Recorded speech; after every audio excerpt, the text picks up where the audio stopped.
Hello, welcome back to Bamm Raw TV. In this episode, we're going to answer the question of some of the things that may have transpired while we were waiting to go to trial. Now, that covers a lot of ground, but because we got arrested September the 16th of '94, and we didn't start our trial process till February of '95, so they cover about 6 months. So what I'm gonna do, I'm gonna hit some highs and lows, but as we move on in our program, I'm going to come back and I'm going to detail all these stories in their full form.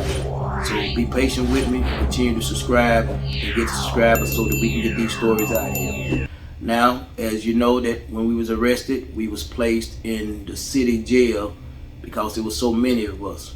So in being placed in the city jail, they had some of my co-defendants. It was about 40 of us all together, not to mention some other they had picked up on other things. So they had us upstairs in the bullpens. We took up 2 bullpens upstairs, and I think it's like 13 people on each side of the bullpen, and we took up most of the 2 bullpens downstairs. So therefore, as for me, I didn't get to participate in that. In the bullpens, they got a more open environment. You got like 13 beds on this side, 13 beds on that side. You got a room where you come in the front, which what they call a rec room. You come in the front, and it's got a big long table where everybody eat on. It's got space for you to shower. It's got a space for you to exercise, whatever. But as for me, because of my considered influence, they would not put me up there with my co-defendants. So they put me in the back in a 2-man cell, which had its own shower and had a phone and everything. But it's considered, the cell was called straight jacket, because a lot of time they put people back there, they was in straight jacket. But me, they did it to isolate me from my co-defendants and the fact that they felt like I had too much influence. So while I was back there, my co-defendants was up front and they had a little more liberty than I did.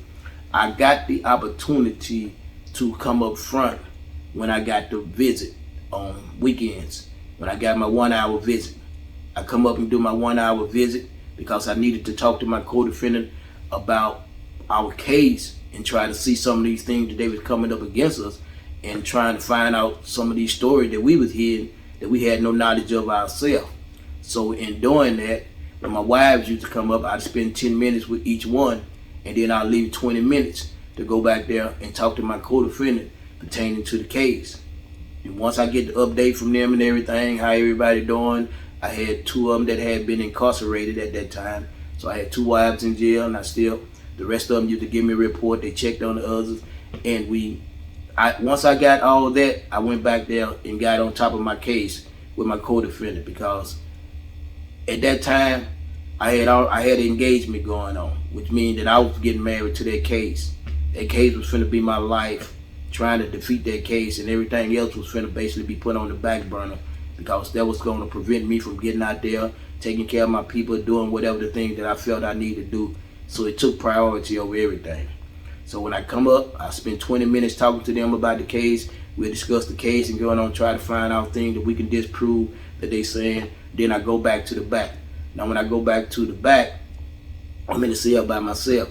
Occasionally they put a cellie in there with me, and they will put a cellie in there with me, and unfortunately I guess they had problems, because I usually had to go knock on the door and get the police that worked back there to come back there and get them out, because they was trying to hang themselves with the phone, and they was laying unconscious, or they was trying to hang several times the 2 ones that was in there tried to hang themselves with the phone, and they laid unconscious. And so I beat on the door and got the police back there for them. But naturally, being who I was, the police assumed that I had choked.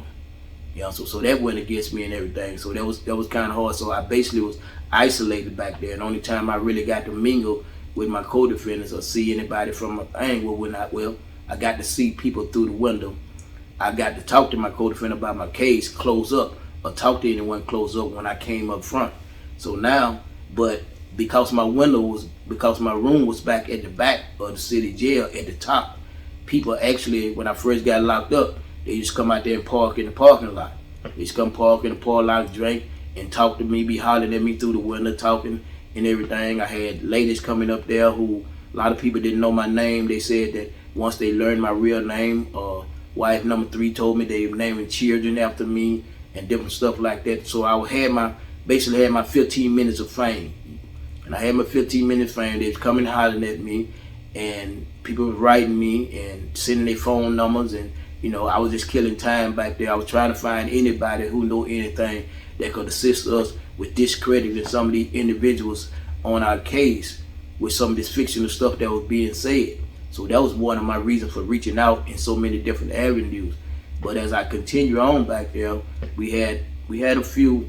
They sent up, the judge put out a warrant for our body, and I have never faced nothing like that, so I didn't understand the legality of it. So I got in my life, I got in my wife to have her to get at my lawyer, because I was basically saying, hold on, this seems inhumane. I don't understand. What do they mean? What did they try to take body parts or what? And so my lawyer come up there and see me. When my lawyer come up there and see me, he explained that they was searching us for tattoos, because my brother who was being a witness at that time had said that all bottom boys have a tattoo on them of the bottoms. And because we never had no set thing on what an individual could and could do, and we made no demands of nobody, because we were just all family. So a guy wanted a tattoo, he get it. If he didn't want it, he didn't. So they had a warrant out for our body. When they brought the warrant, I was basically saying that I wasn't gonna go for it. They were gonna have to come in there and they were gonna have to drag me out by force. And my lawyer explained to me, hey, they do have the consent to do that, because now it's an order from the judge. So, and he said, well, why is you bucking it anyway? Because you don't have any tattoos. I said, I'm bucking it because it seemed like they're infringing on my right. And that's what I'm saying. I said, if it's right and you show it to me in the book, and he broke it down to me, so I went for it. They went down there and they was disappointed because I did not have a tattoo on me at that time. Matter of fact, I was scared of needles. I had 11 bullet holes in me, but I was still scared of needles. At that time, I'd rather been shot than stuck by a needle. That's how my fear was of needles. So we went through that little transaction. My lawyer used to take me down as we was going through that. My lawyer used to come and get me like once every 2 weeks, and we'd go down there and look at the videos that they were going to use against us in the court. And it's basically videos of us having fun in the park. Sometimes we doing a little rambunctious stuff, but they were just all different videos that they were compiling. And in the videos and everything, they try to spotlight, well, who is in leadership, who doing this, who is doing that. So he's showing things to me, pointing out the thing that they're going to try to use against me, and the thing that is supposedly be showing my leadership quality, in the fact that the people are listening to me and we're having fun, but yet still they're hanging on my every word. When I ask them to do something or tell them to do something, they're moving immediately. And they taking that to believe that that's my power over them, but it's not my power over those individuals, because all those individuals are strong men.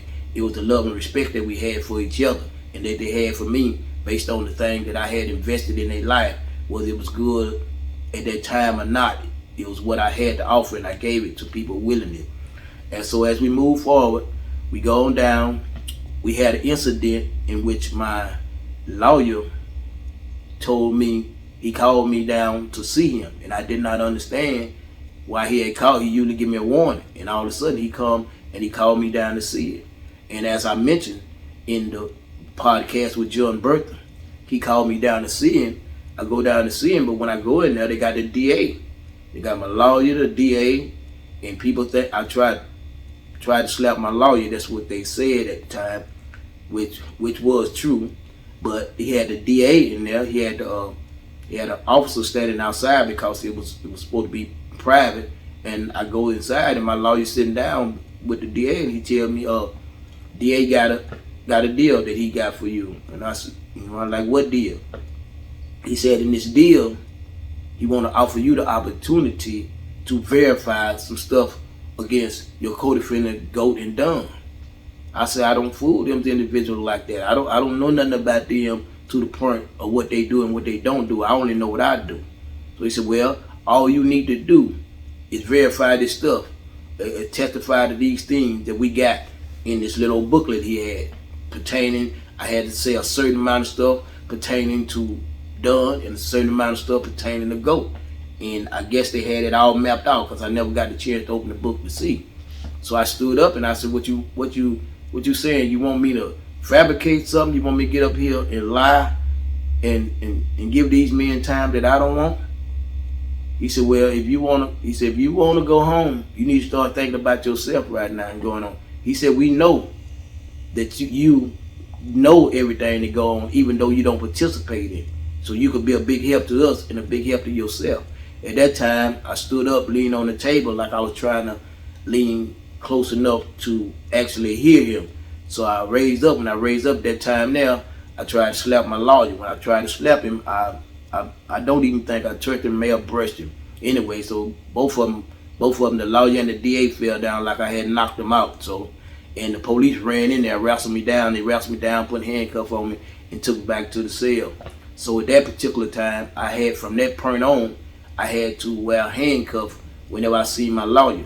So with the assistance of a guy back there, I filed for a motion to recuse my lawyer based on that incident. But we went seeing the judge about that, and that's another story.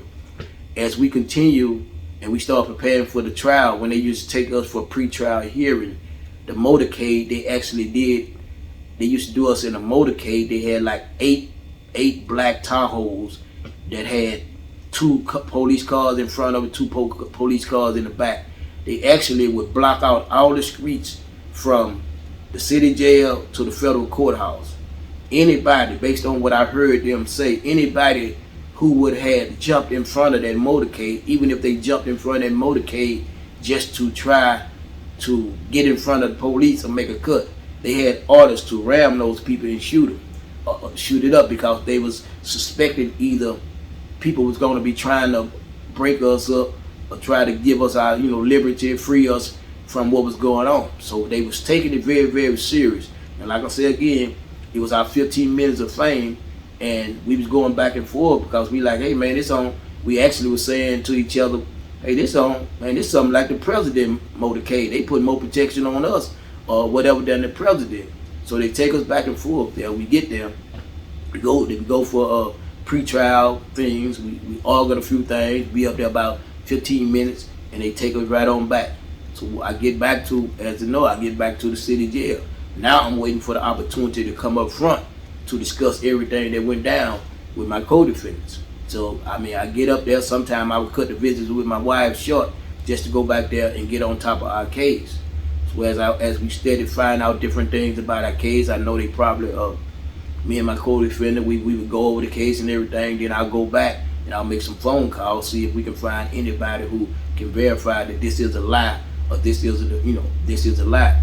So as we continue to go on back there, they had another situation in which a guy, I think I would like to say they deliberately put him back there in order to provoke me, because I was back in the back and I had a TV back there and I was listening to my TV. They put the guy back there and he beat on the wall, talking about he wasn't scared of me, all kind of stuff like that. And I told him, listen man, I got no beef with you, man. I'm trying to deal with my case right now, blase, blase. He beat and they deliberately, and he started saying some things about my mom and some crazy stuff going on. Didn't know nothing about the guy. They said he refused to believe that I was Bamm Bamm, and he thought I was lying to him because he said he had just left Bamm Bamm downstairs, which was my co-defendant, who looked a lot like me. Some people say, I don't agree with it, but they say he looked a lot like me. In fact, they say he looked so much like me that when we used to go to our hearing and the time we go through court, they had special orders not to put me and him in the same red case because the officer couldn't tell us apart. And by legal document, they wanted to make sure they addressed each individual because we could have caused a technicality in it if they take me forward on something for him, which people misidentified him for me like 10 or 12 times in the course of the trial. They actually had to start giving the witnesses a seating chart to show where I was and where he was to keep it from getting confused. So during that time, we seen our family. We seen our family through the window. We seen our family through visit. We talking everything. We was getting the assurance from our family that they was going to be there and everything. But at a certain point, it started dawning on us how serious this was. So that 15-minute fame stopped being worth it. And now we're dealing with the situation. Hey man, for real, this is our life. You know what I'm saying? This is our life. People are rejoicing and having fun, but these folks intend on taking our life. Our charges carry life around the board, across the board. So we start taking matters a little more serious and being concentrated on our legal work. They'll take us to court. When they take us to court, we'll argue something, we'll address it, and the judge will basically shoot it down. After the judge shot it down, we come on back and we recoup and we start again. We still had people out there that were doing different things for us, trying to help us out with our case. We actually had, one of my wives had at that time started Led Better Height Multi-Purpose Social Club, in which they was meeting at Ingersoll School, and they was talking about how they could help us, how to find witnesses, how they could get affidavits to disprove some of the stuff that the people was lying about. And they know the people lying. So when they were doing that for a while, the police and the government intervened and ran them away from Ingersoll, would not allow them to use that school no more. So they met at wife number 4 house, and then they turned around. They started meeting. I think it was in the on the bleachers at Booker T. I think they ended up getting stopped eventually, but everybody would attend. My wife they would let me know what was going on. They would get back with me and tell me what was going on when I called them on the phone. So we were steady trying to work on our case and try to see what we could do to change the outcome of it. So now, as we were going to court, we was going to court back and forth. The marshals, most of the time, they was pretty amicable, because they was glad to be a part of this big old bus and getting the notoriety of taking us back and forth. Matter of fact, they spend a lot of time telling us about how big the raid actually was, because at that particular time, I did not know that they had hit all the other states. They had hit all the other states and all the big groups, and they had hit them simultaneously. If they hit us at 12, they hit them at 12. They hit everybody at 12 simultaneously. And what I mean by that is, if they hit us at 12 o'clock, and hypothetically it was 11 o'clock in Chicago, they hit them at 11. But however it was, it was circulated that at 12 o'clock, at 12 o'clock, they hit everybody at the same time, simultaneously. So when the officer was talking about that and how big the raid was all over the world and everything, we sit there and listen to them and everything. We generally didn't have too much of a problem with them. We had a couple of times they would, like with me, they would always assume that I was going to be aggressive, or I was going to be super stupid, or say something stupid and everything. I think they were surprised that I was as respectable as I was, but yet still I was firm about what I believed in and what I stood in, and I like to know what the policy is. So I had a habit of, if they said, well, we're going to put you, do this or do this to you, then I would ask them, okay, what is the policy concerning it? Give me some paperwork. I used to ask my lawyer all the time, bring me the A&O form for this place. I want to know all the things, the A form, the booklet, everything concerning the treatment they can give us as a federal prisoner, and the difference between the treatment as a state prisoner or as a city prisoner. So I had the paperwork going on. So a lot of times they would say something or do something, and I would correct them, and I would quote the policy of them. So back and forth. So some of them got a little angry about that. But as far as altercation, I think the only slight altercation that we ever had was a co-defendant. We are all getting ready to go to court. This at the process of our trial. We all getting ready to go to court, and my co-defendant is known for having a toothpick in his mouth. And he had the toothpick in his mouth, and kind of overzealous marshal come up there and just snatch the toothpick out of his mouth, and we all, they getting ready to put the shackles and handcuffs on us so they can transport us. So there's a marshal by each one of us, because it's a marshal per person, by each one of us putting the handcuffs on him. So they take the toothpick out of his mouth, and they snap the toothpick out of his mouth. I mean, he jammed one of the officer that was in front of him and pushed him against the wall. Told him, man, I'll never snatch nothing out of my mouth. Only my mom takes something out of my mouth. Don't you ever do that again. You asked me to take this out. So by the time he do that and we see what's going on, we don't know what's going on. We think they done grab him and try and do him something. So when we turn around, everybody just grabbed their officer and put him up against the wall too. And we got everybody holding their officers against the wall. And They said over the camera and going, "Oh, come on, Richardson, come on, Bam Bam, just tell everybody to calm down." So my mindset at that particular time was like, hold on, this may be a setup. This may, all the films that I've been looking at with my lawyer is they trying to show that I got this much power and I'm supposed to be some type of enforcer. So all of a sudden now there's an altercation and you hollering over the camera for me to tell the people to stop and settle down. Just tell them to stop, Bam, tell me everything. Y'all calm down, tell them to stop. And I said, whoa, man. I look at the camera. I said, man, I can't tell these people what to do. I don't know what you're talking about, man. I'll tell you, dude, quit messing with the man over there, man. Just take us to court. And so they found out the officer took it. Everybody got back control of it. A few more ran in there.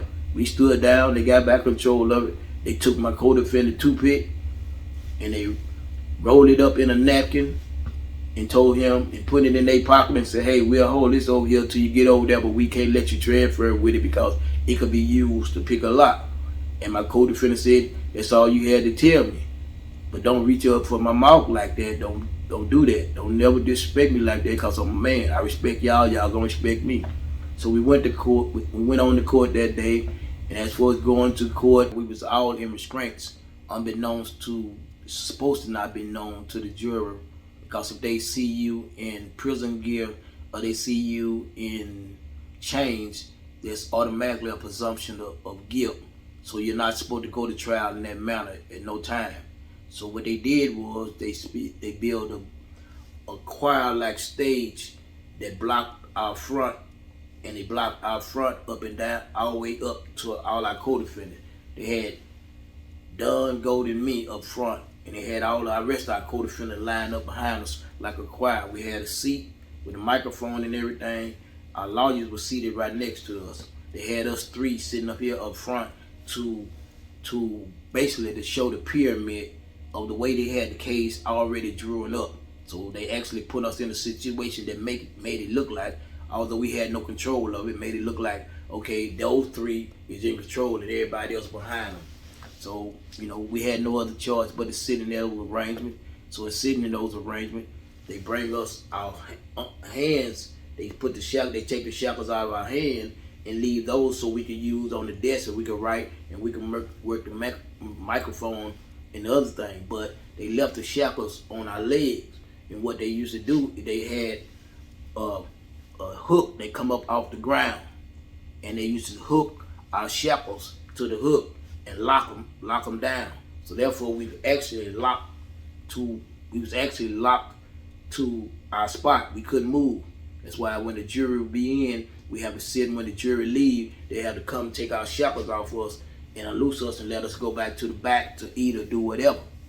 But even then, while we was going to trial, people could hear, because they was not used to dealing with a trial of that manner, because they did not put cushions or something around to change. If we was talking to our lawyers, or we turn around because we had the microphones on our ear, and we had the speakers on our ear, and we had the microphone in front of us, and we had a switch, and this switch in which we can turn that switch to PA and talk loud.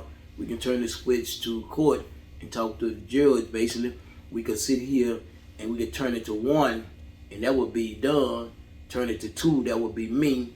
Turn it to 3, that would be Goat, and so on. Wherever the arrangement of other people was, whatever number we put on, that would be the individual we could talk to at that time, and it would be a private conversation, on the microphone, whatever. So now we went through this here, but having no change on our feet. If we turned around or something happened in the courtroom, my co-defendant, mama had a seizure in the courtroom. We turn around, you can actually hear the shackles of our legs moving. And each time we would do that, we would bring it up, Your Honor. We would bring it up to our lawyers. The lawyers would bring it up to the judge and say, hey, Your Honor, the people heard this, the jury heard the shackles on the individual. We got to have a mistrial. We got to do something, get another jury. We got to have a mistrial. We cannot.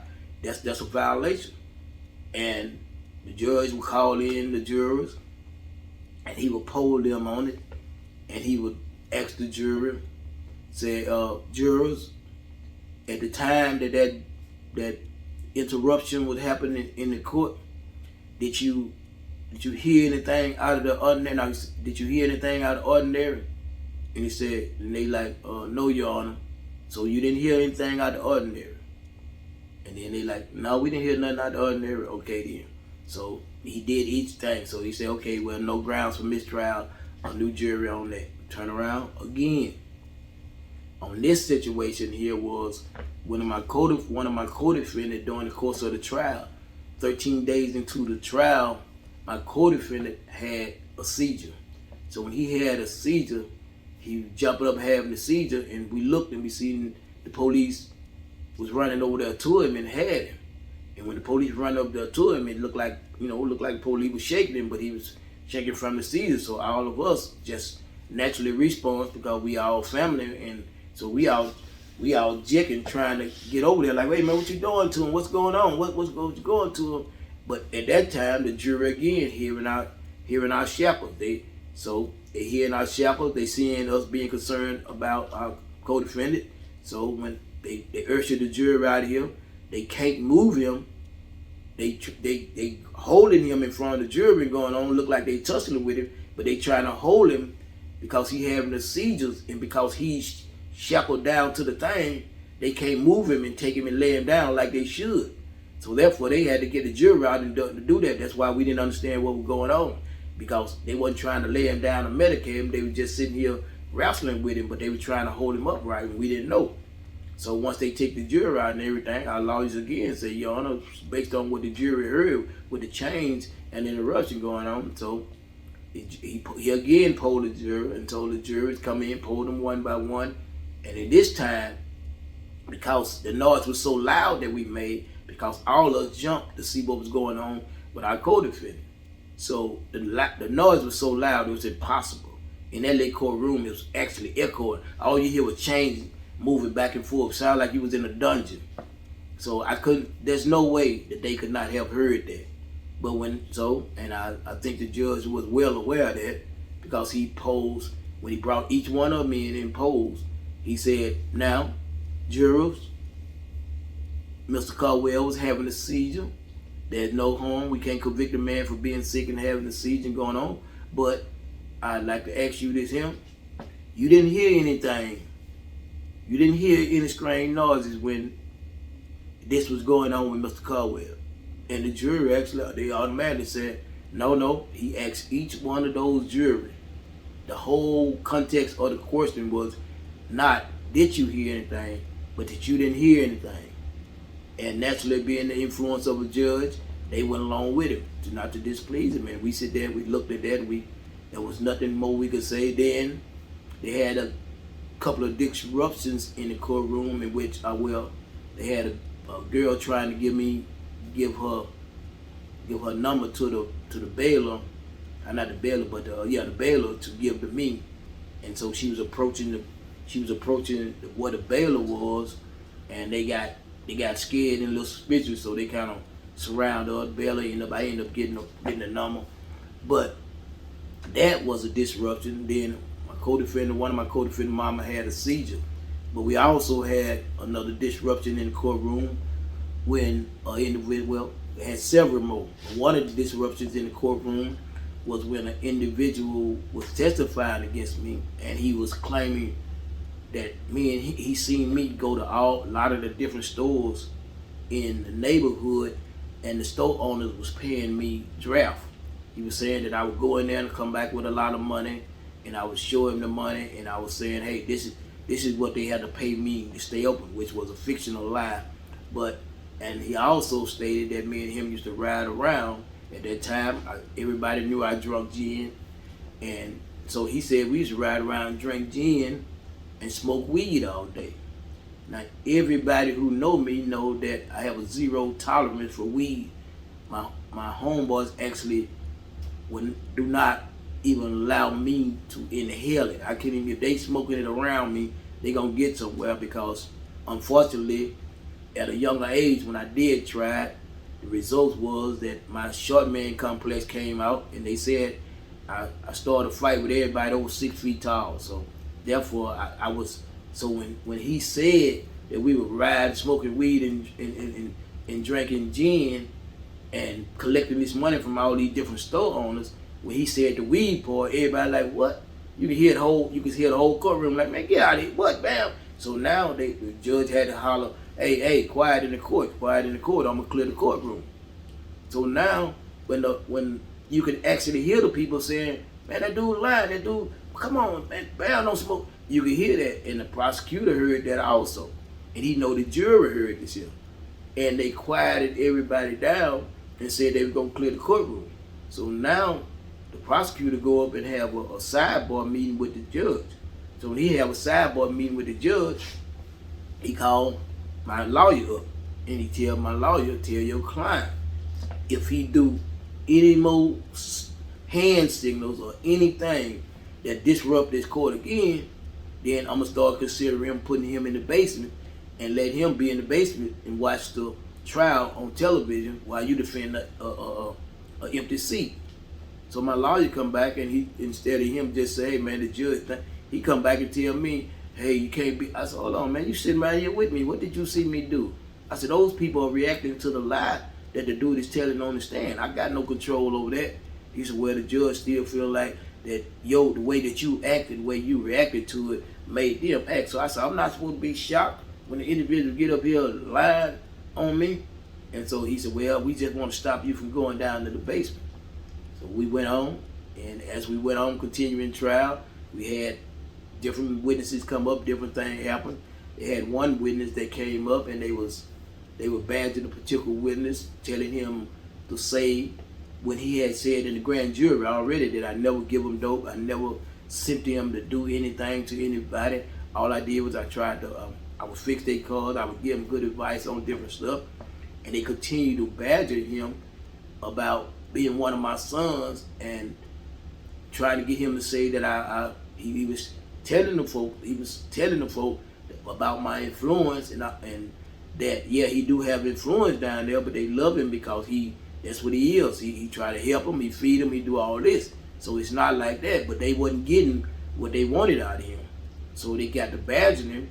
When they got to badgering him, he got mad and threw the microphone out at the prosecutor. He threw the microphone.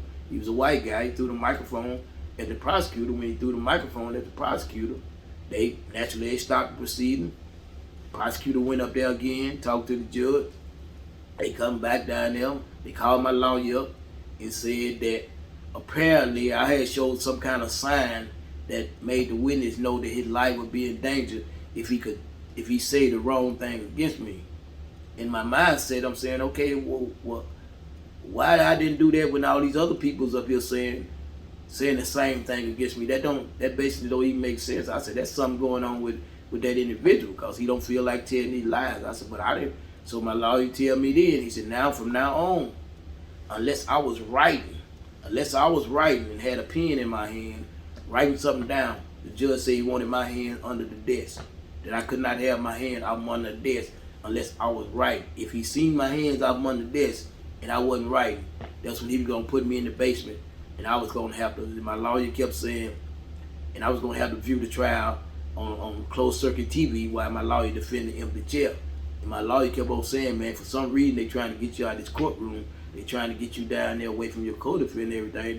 Don't let it happen. I said, how can I stop it from happening when I'm not doing nothing in particular? That I don't know how, naturally I'm going to react to something. I just got my brother sit up there for 3 days, told me about a person that I never even seen before. I don't know that individual he was talking about when he said that with me. So I said, man, I'm a human being. I'm going to react to these lies, and I'm just sorry. If he throw me in there, then so be it. Now, I'm going to try to follow that. I'm going to put my hands under the desk and going on so that it don't happen. But if I happen to react to something, then I can't control it. And I'm not going to play this game here, man. My life is at stake. If I won't die, or y'all going to give me the rest of my life, y'all going to give it to me being me. And so he went along with it. A few minutes later, the prosecutor went back there, and I guess they intimidated the dude. He came back out. He said what they wanted them to say. So in going through that, they had already had us depicted at the security level in our trial because of the rear action in the courtroom, the different things like that. So as we go back to the courtroom and they finally found us guilty. When they found us guilty, we sit there waiting on the decision. We came back. They drove us in their caravan. They doing everything. But you could tell that after we was found guilty, the jury found us guilty, there was an extra level of security. I mean, everything was super tight. I mean, there was 6 cars, 6 Tahoes, and 2 police cars in front of it. It went from being 6 Tahoes to probably 8 Tahoes and police car in this corner, 2 cars in front, 2 cars in back. But every corner you pass, you almost seen a police sitting there at that light or sitting at a particular place. So I said, well, the security went up. So finally they did the pre-sentence investigation, and after they did that, that's when we came in, we got our time, they give us our time, they gave me 30 inside 35, and they gave everybody else the time. I ended up with the most time of all. And so now they asked me, right after they give me my time, they asked me what did I want to do with my property. I said, well, take my property, all my property, and throw it away, because I didn't want wife number 1 coming up there picking up my property, because I still had a lot of pictures that had been sent to me by the other wives, but also by some of the ladies who had seen me in jail and had been writing me, and also letters, different letters and stuff. And I did not know they were gonna ship me out of court, so I didn't throw that stuff away before then. I thought they would give me the opportunity to come back and go through my stuff or whatever, and then send what I want home on that next visit. But anyway, they didn't do that, so I told them throw everything away. I don't throw things. They said, well, you want your wife to come pick it up? I said, no, throw everything away. So the judge said there and told me, you leaving, you go and be remanded. So I left. They took me out the courtroom and shipped me directly to Texas County.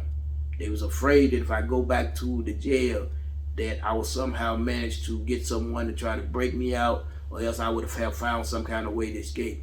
So they shipped me directly to Texas County. When they shipped me to Texas County, they put me in a hole in Texas County. And that started my trip on to the Fed. But got such a short time, but I definitely cover all these different things later on. It was good. Talk to you.